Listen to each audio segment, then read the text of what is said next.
Quack-a-doodle-doo, and welcome back to part 3 of Ducky housing. Well, I'll be showing you guys how to make your own rug run, as well as some tricks using the teleporters and some other cool stuff. Now, in order to get the items in this video, I've linked down below in the description the two previous sections of this guide in video form, and you can check the descriptions in those videos and it will show you where to get the items I am using.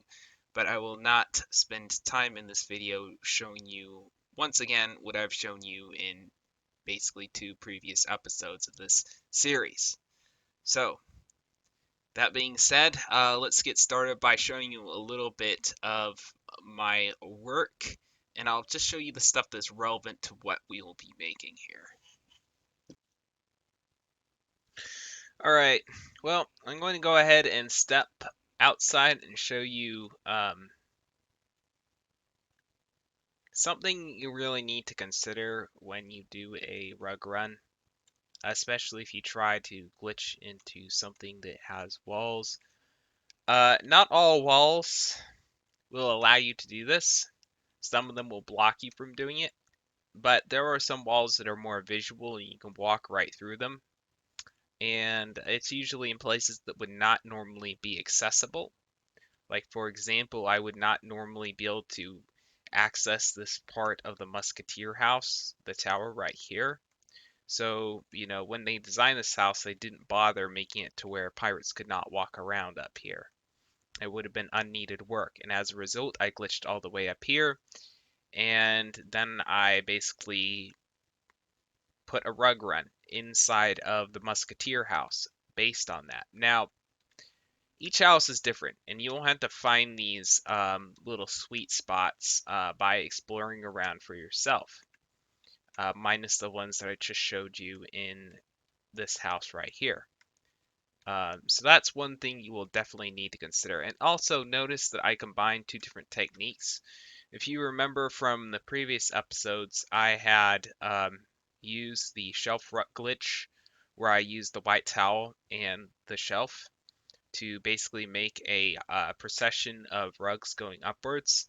But if you'll also notice, I have basically a straight line going like that. That is a rug run, and it requires a different technique, which I'll show you. As you can see, you can place stuff on top of it when you're done, like in this case, cannons, and that's how I've been able to use a rug run to, have a massive amount of cannons in a tower that normally would not have them.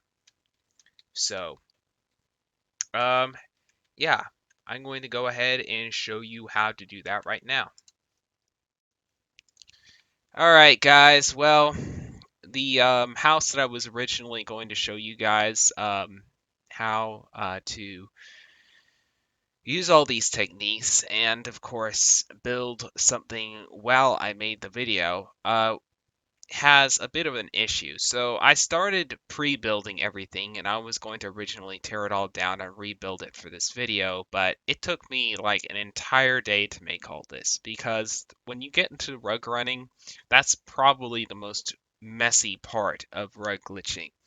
Because every once in a while you'll realize something doesn't work, you have to turn the rug sideways or something like that, or you have to rug glitch it onto another object that you have to place in order for the rug run to continue. Okay, you constantly have to problem solve. Okay, I've run into tons of situations when it comes to rug glitching, and you just have to keep playing around and find a solution for yourself. But that being said, I'm going to go ahead and show you the basic technique.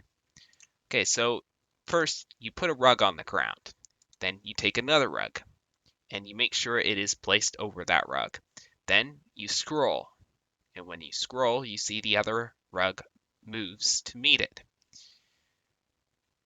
Alright, now the next thing you do is you find an object that you want to place the rug on, and you scroll it onto that object. In this case, I have another rug, which works fine for what I'm doing. Then you place the other rug down, you pick it up again, you move it, and you put it back on top. Now, that being said, when you log in, when you of course you go back to character selection, and then you import back to your house, you'll see that one of the rugs is left on the ground. Okay, so it's important that you put the second rug back on top of the rug that's placed. Otherwise, the rug glitch will not go through. Okay? That being said, this is different from the shelf rug glitch. The shelf rug glitch is pretty straightforward. In fact, if you want to see how to do the shelf rug glitch, then link down below in the description to my previous guides that go over that. All right, there we go. You have one rug up here and one rug down here. All right, you can go ahead and remove this rug, and there we go. We have done the rug run glitch right here. As you can see, there's space underneath.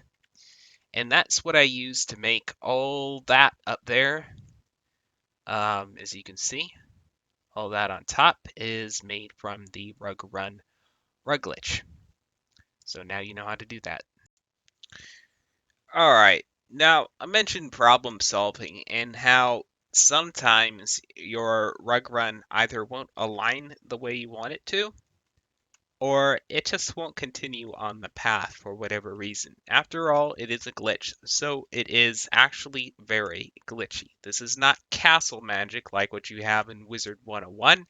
This is actual glitching, meaning that it was not originally intended, but Kingsisle has sort of allowed it. Alright, so let us go ahead and run through this, and I want to show you a point on this particular rug glitch where I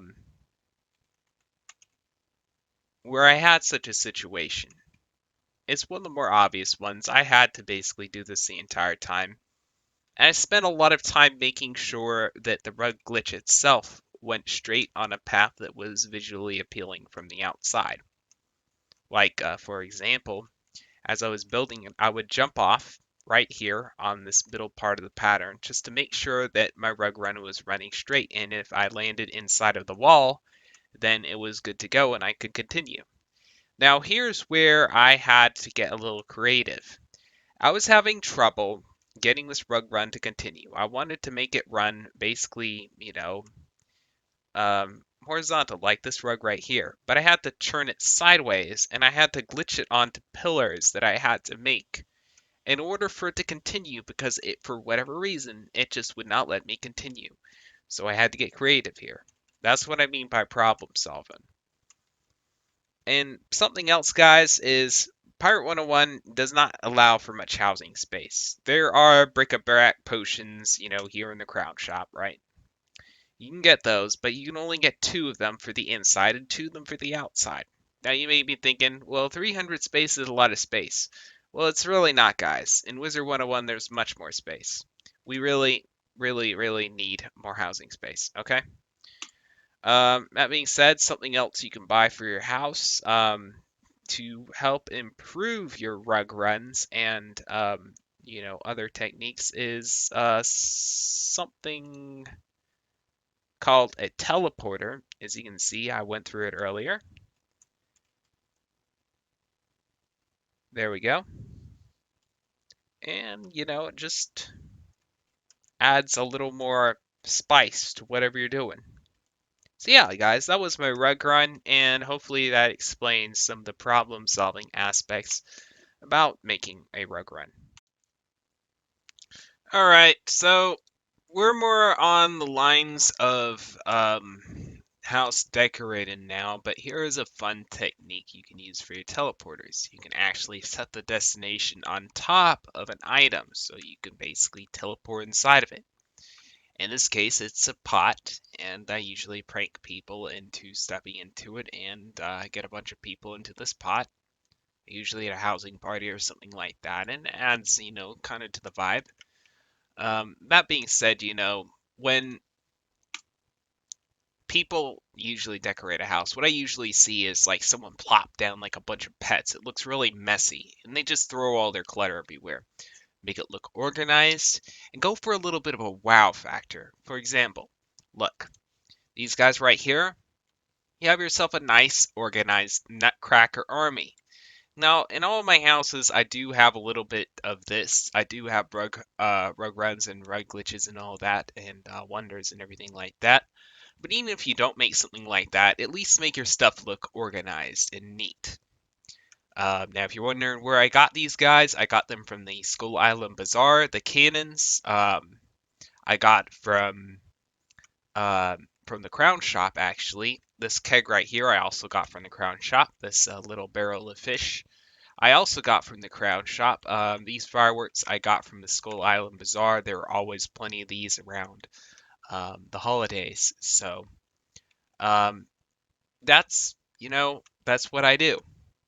I make everything look nice, neat, and symmetrical. Clutter takes away from the value of your house. No one wants to see your clutter, but they do want to see something that is nice, organized, and cool looking like this. All right, so now you guys know a little bit about how to make your house look kind of cool. Okay, well, might as well show you how I did the teleportation trick. So I'm going to go ahead and remove this, and I'm going to make it all over again. I'm going to go ahead and port to other pirate, Matthew Walker, and let's go ahead and remove this pot, and let's put the teleporter back down again. This here is the destination, and I put the pot where the destination is basically. And then I travel back up and I will teleport into the pot, just as I did before. Go ahead and test it out though, just to make sure. If for some reason you don't end up on top of the teleporter with your pot, then you may have to redo this. Um, but we'll see. We'll see. I hopefully get it right this time. Sometimes you just have to keep trying. Just how that works. Going to go ahead and put the teleporter right here. Let's go ahead and turn it sideways. I think it looks nicer sideways. And there we go. Oh goodness. Well, not quite how I intended it. You may want to move the pot a little bit to the side, but um, nothing that can't be mended very quickly and very easily. Let's see, which side did I want to move it to? That's the question. I think it was a little bit this way. Here we go. There we go. Quick, easy fix right there. And there you guys have it. Those are all the housing techniques I will be making for uh, the spring season of housing guides. I may be making more during the summer or the fall, or I may upgrade and improve these ones. But for now, that's pretty much it. And I'll be making companion guides, a good series of companion guides from now on. So that should be very fun to look forward to. I look forward um, to researching and exploring those companions a little bit more. Well, that pretty much wraps up the video.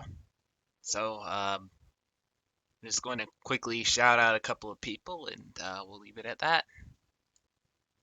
Did you know that Pirate101 sells Pirate101 merchandise? If you got yourself a Pirate101 t-shirt, what would be a better way to tell people about the game that you love and enjoy to play so much than to get one of these? So head over to the Pirate101 website, go to their shop, go to their merchandise, and buy yourself one of their awesome shirts today. Well, guys, it turns out I now have my own exclusive merch. Link down below in the description. I sell a limited number of these items with this particular logo, and when I've sold enough of them, I will also come out with a new line of merch with a new logo on it. So go ahead and get your hands on this while it's still available.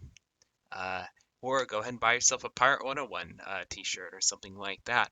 Support for this game and support from this channel is very much appreciated, whichever one of those you decide to do. But until then, it's been your friend and pal Fearsome with another Pirate101 video because goodness knows I love this game. Also, guys, I do stream every Friday at 5 p.m. Central Time here on this YouTube channel as well as on 8 other platforms, including Twitch and Mixer.